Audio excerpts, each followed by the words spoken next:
Good morning. Welcome to the Sunday edition of Ramblings with Joe.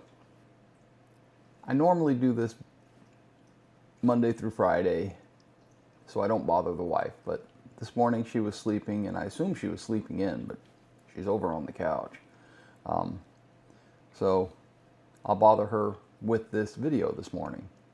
I wanted to talk about something that a lot of people attribute to Theodore Roosevelt, and it's not really clear as to who said it first, but he tried to live his life by this sort of saying, which was, and I've heard it two ways. I've heard it that comparison is the thief of joy, and comparison is the thief of contentment.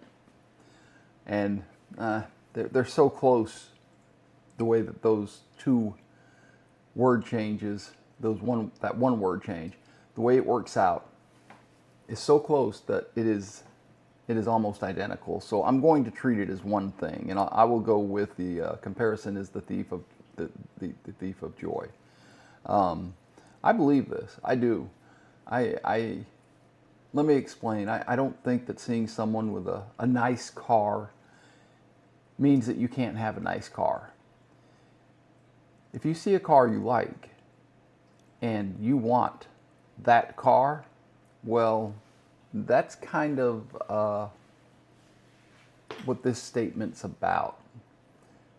And we had a discussion about this yesterday, albeit a very short discussion. But I think when you see someone with a car and you like a car, if you'd like a car like the one they have, if you are inspired to have a car like that, that's not comparison of the bad kind.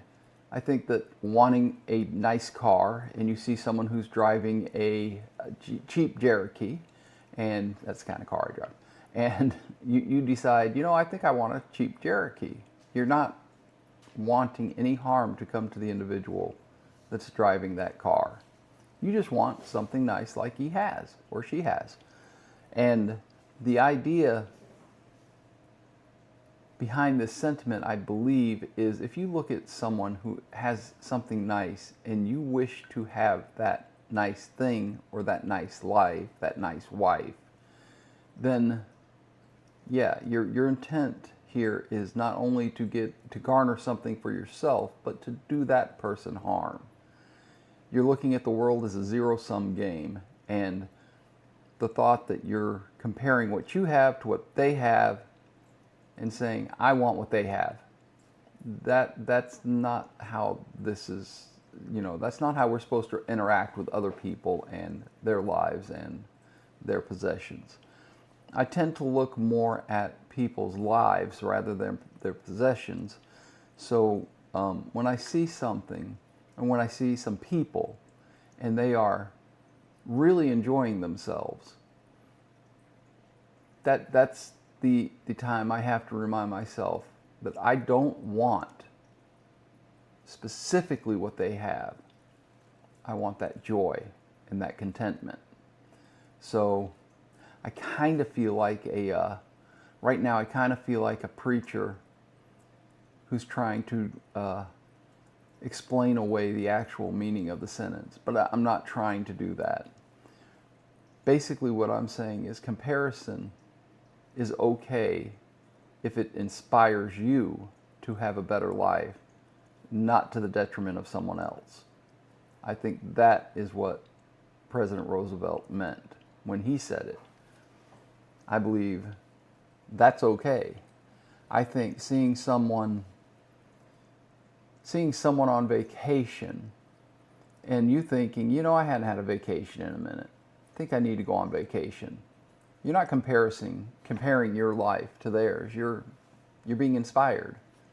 You're seeing something that is good that you wish to do.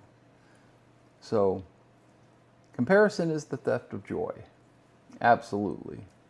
If you look at someone and they're on vacation and it makes you miserable, yeah, that's when that really, you start having these invasive thoughts about this person.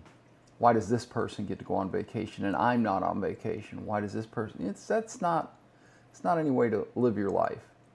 And if you find yourself living your life that way, you should really stop looking outward and start looking inward.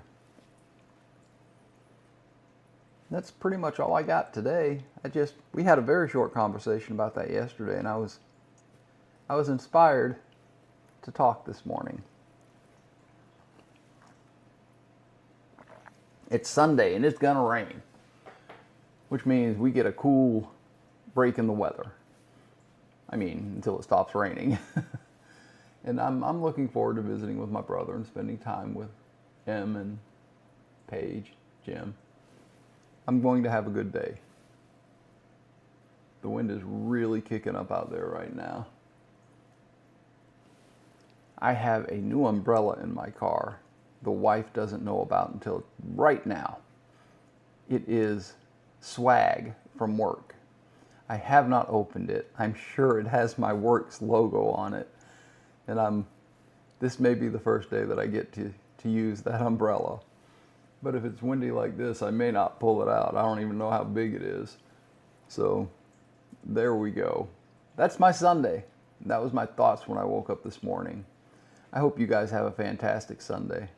I hope you find peace, love, and dream. Until next time, L'chaim.